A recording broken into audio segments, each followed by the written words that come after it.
So we'll do a bit of a walk around on this machine. It was bought in operating condition about 5 years ago.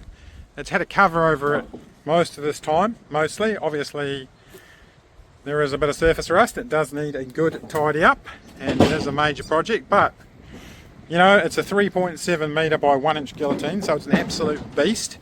I think it weighs about 37 tonnes or something like that, but we do have a transport company who can move it for you. Overall, it doesn't seem to have fared too badly.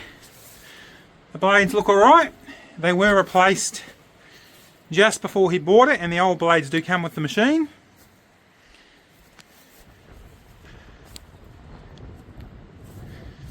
But if you want a serious guillotine, then it's probably an economical option.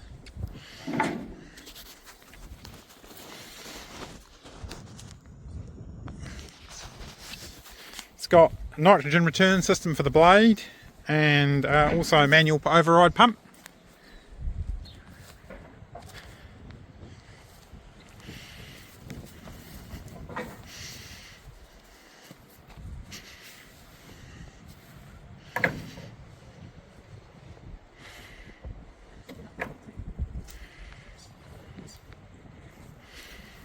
The birds have visited it though.